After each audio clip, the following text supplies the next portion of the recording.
Que One Piece é um dos animes mais populares do mundo, eu acho que muita gente já sabe. Agora, o que faz esse anime ser tão diferente e tão interessante para pessoas dos mais variados rolês? Vem comigo que eu vou explicar por que essa obra é muito mais complexa do que parece.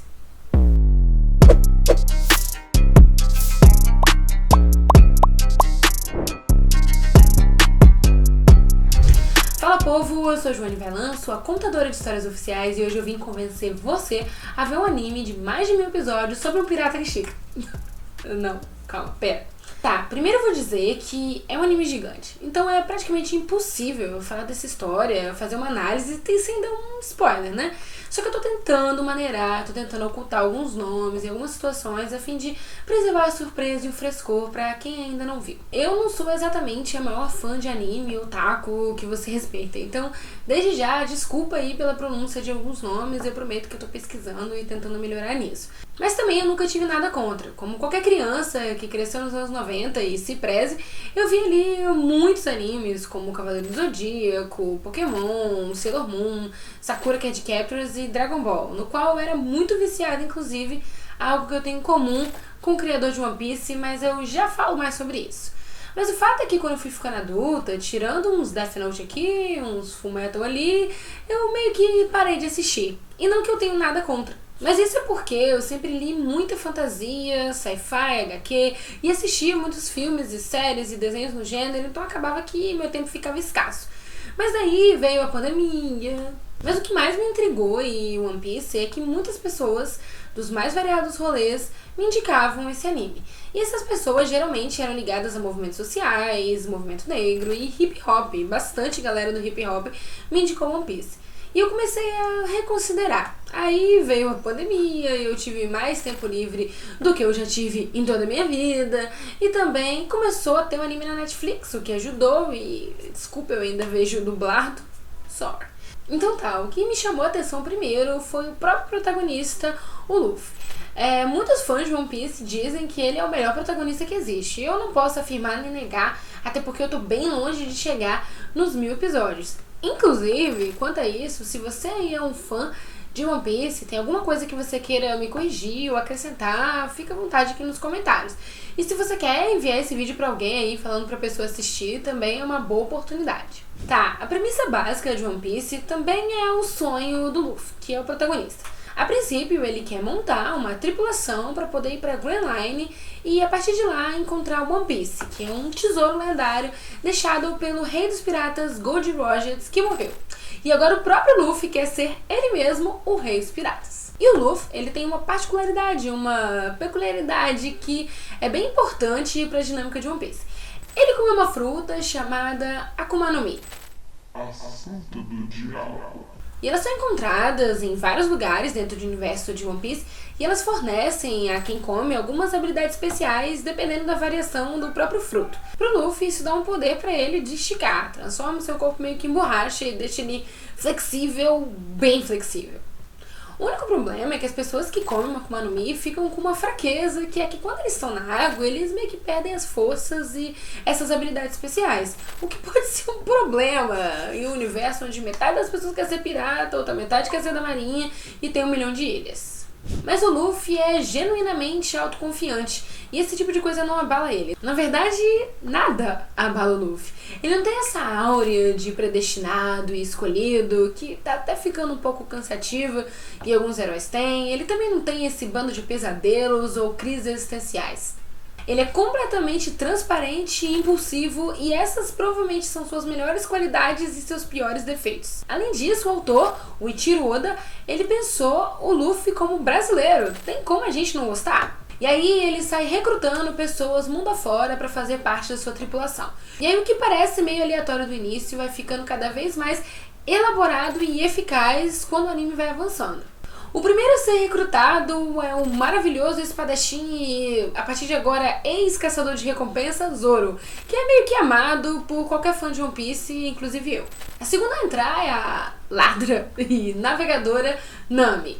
E é aí que as coisas ficam mais interessantes, principalmente pra mim. Quando as pessoas me indicavam ver One Piece, elas sempre falavam: chega até Alabasta, você tem que chegar até o arco do reino de Alabasta e aí você será uma grande fã de One Piece. E calma, eu já vou falar disso, mas eu quero dizer que as coisas começaram a ficar interessantes pra mim bem antes.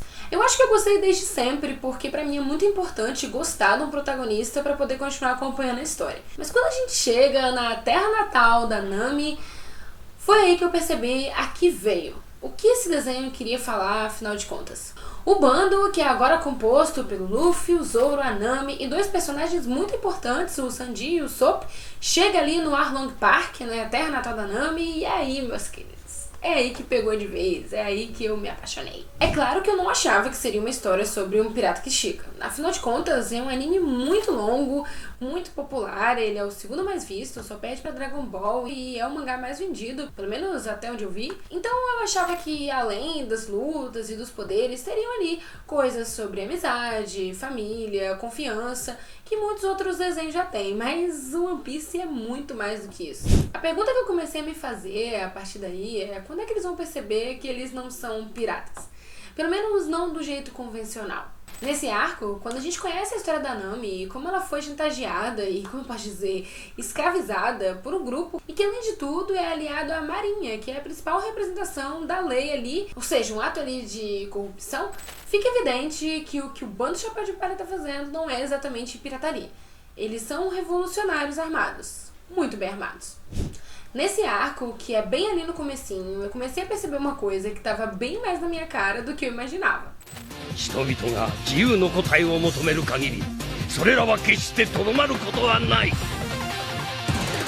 One Piece é sobre busca pela liberdade. E liberdade não só para os protagonistas, mas que para todo mundo que eles vão encontrando no caminho. Sempre que eles aportam em uma ilha e se deparam com uma situação de autoritarismo, desigualdade, ou a galera ali precisando de coisas básicas, eles dão um jeito de ajudar.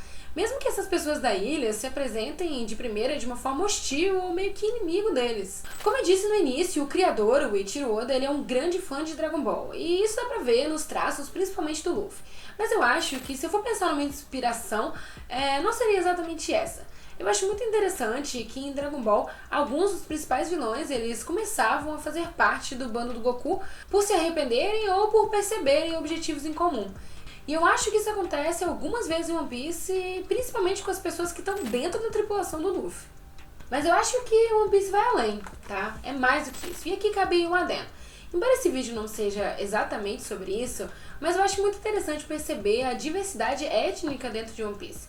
O criador, ele argumenta que ele se inspirou em pessoas das várias partes do mundo, o que faz muito sentido, já que eles estão atravessando aquele mundo ali atrás do One Piece. Só que também tem muitos outros filmes e animes e desenhos onde as pessoas estão fazendo coisas semelhantes, mas isso não quer dizer que todo mundo não fique com cara de europeu no final. Talvez em algum momento eu faça um vídeo só sobre isso, mas ainda na questão racial, nesse próprio arco do Arlong, essa galera, que eles são os homens peixes, eles se consideram superior aos humanos e por isso podem explorá-los. Então, mais do que uma representação do mundo, o que o criador está fazendo é passar uma visão de mundo, né? Uma forma de encarar as coisas e reflexões que ele acha interessante e vão se intensificar ao longo dos episódios de One Piece. Mas eu não vou mentir que as pessoas estavam um pouco certas quando elas disseram que eu tinha que chegar em Alabasta. Eu realmente tinha, porque eu acho que esse arco tem algo de muito incrível. Mas eu acho que o pulo do gato é antes de Alabasta. A gente se apaixona por Alabasta através da figura da Nefertari Vivi, que é a princesa do local que está buscando aí uma solução para a crise política do seu território. Eu tô evitando aqui dar muitos spoilers, mas quando a tripulação percebeu qual era a verdadeira história da Vivi, eles acreditaram nela e viram que Alabasta estava passando por uma situação calamitosa e praticamente irreversível. Então prontamente eles resolveram ajudá-la. Com o bando do Luffy é assim, meu querido. Chamou de companheiro e é companheiro mesmo, não tem essa não. A presença da Vivi ali é muito importante, tanto para dar alguns conselhos, principalmente pro Luffy e pra Nami, quanto para fazer a história andar até esse momento que as coisas vão ficando cada vez mais políticas. Inclusive, nessas andanças que ela tá com a tripulação, eles chegam em um lugar que tá atualmente sem nome, mas que já foi conhecido como Drum. E esse local tem uma coisa interessante. Depois que o reino passou por alguns percalços, o rei simplesmente se foi, abandonou o barco e deixou a galera ali a ver navio. Desculpa, gente, eu não existi. Tá, mas durante ali a estadia de Drum, que inclusive apresenta alguns personagens bem interessantes, tanto a Vivi como a Nami, elas ouvem histórias dos cidadãos que falam que esse rei, o tal rei sumido aí, fez muitas coisas abusivas, inclusive negar tratamento médico a várias pessoas do reino. Um dos personagens que eu acho que poderia ser total visto como um filósofo, cientista à frente do seu tempo é o Dr. Hiriluk, que ali é meio que chamado de um médico charlatão, mas eu não acho que ele é bem isso não.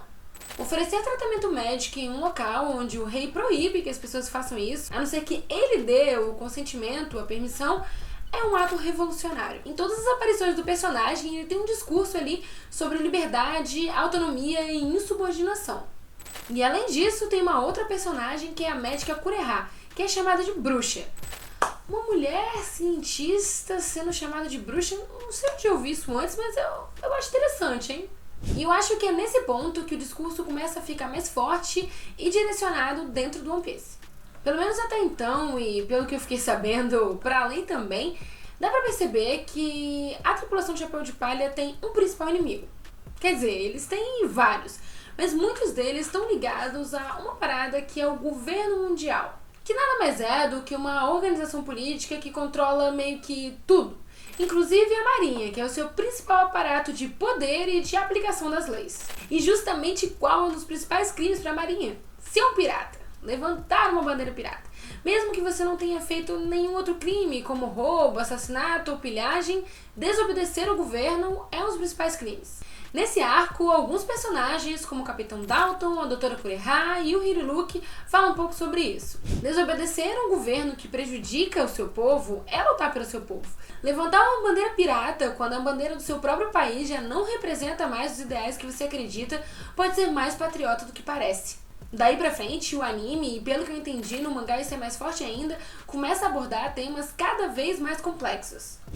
A corrupção é um dos temas centrais, mas em vários momentos também fica claro a importância de ouvir os vários lados que uma história deve ter, e principalmente ficar de olho nas fake news que rolam muito soltas ali pela Grand Line. Esse arco de Drum, depois do rolê todo, eles chegam a pensar em umas formas de governo que são democráticas, o que acontece em algumas partes ali do universo de One Piece. Eu acho que os roteiristas de Game of Thrones, eles deveriam ter visto One Piece. Enfim. E no arco de Alabasta, que é sim muito legal e muito político, eles começam a falar sobre governabilidade e a importância de estabelecer alianças verdadeiras. Ali a gente percebe que o bando de Chapéu de Palha não é exatamente anti-monarquia, mas ele é com certeza anti-absolutismo e autoritarismo. Eu tô tentando não passar tantos spoilers, mas eu quero dizer que essa questão política vai entrando no desenho de forma muito natural e orgânica. É quase como se a gente tivesse sentado do lado dos personagens, ouvindo os cidadãos desse mundo e entendendo como funciona esse universo e as várias formas de governo ali existentes. Pra mim, um dos motivos desse anime ser tão grande é a sua riqueza de detalhes. Os episódios se passam quase que em tempo real. Isso concede a gente uma chance única de conhecer esses protagonistas, mas mais do que isso, conhecer a história de cada ilha, cada povoado que eles chegam. E algumas vezes a gente entra tanto na história que acaba tomando partido das pessoas ali daquelas ilhas ou daqueles reinos. E isso me chamou muita atenção, a forma de retratar o comportamento revolucionário. Se você viu meu vídeo aqui falando sobre vilões, eu falei muito sobre isso. Se não, tá aqui na descrição e você pode dar uma olhadinha. Mas é que me irrita muito, principalmente nos quadrinhos HQs ocidentais, que quando alguém começa a ter ideais de revolução muito grandes, essa pessoa começa a ser vista como um vilão, ou sendo levada a tirania ou fascismo em algum momento, e isso não acontece em One Piece. Muito pelo contrário, quando eu vou entrando em contato com pessoas diferentes, o Bando de Chapéu de Palha vai criando uma consciência política muito libertária. E o entendimento de que quando a tirania vira a lei, a única solução para melhorar o lugar em que você vive é ser fora da lei mesmo. Então talvez por isso tantos amigos meus tenham se identificado com One Piece e tantas minorias vejam o desenho como um desenho necessário. E talvez ele sim mereça a alcunha de diferentão. Acho que os personagens já entenderam isso há algum tempo, e se você der uma chance para One Piece, você também vai entender que no fundo o que eles estão buscando é um mundo melhor da forma mais literal que isso possa ter. Eu tô totalmente convencida de que eu vou ver esse anime até o fim. E se você não tá convencido, eu não vou falar pra você ir até Alabasta, mas eu vou falar pra você ir pelo menos até o episódio 40 e me dizer o que você achou. Mas eu acho que não tem palavra melhor pra descrever One Piece do que revolucionário. Além de todas as façanhas e méritos que ele tem como um produto cultural, ele ainda tem um discurso muito bom e que pode ser compreendido em maiores ou menores camadas pro seu priminho de 8 anos ou pro seu amigo de 40. E é muito difícil trazer esse tipo de discussão de uma forma que todo mundo entenda, e isso é maravilhoso. Se você vai começar a ver One Piece, me conta aqui nos comentários. E se você já é fã, me diz aí o que você achou, ou também envia pra uma pessoa que você acha que poderia gostar de One Piece. E se gostou, é claro, não esquece de curtir, né, gente, que isso me ajuda muito. Lembrando que esse vídeo faz parte da série A Cultura Periférica é Pop. E eu tenho muitos outros postados no meu canal que falam do tema. E ele foi contemplado na Lei Aldir Blanc através do governo do estado do Espírito Santo. Se quiserem mais vídeos de One Piece é só pedir, porque eu tenho certeza que eu tenho outras coisas pra falar sobre esse anime. Então é isso. Valeu, falou!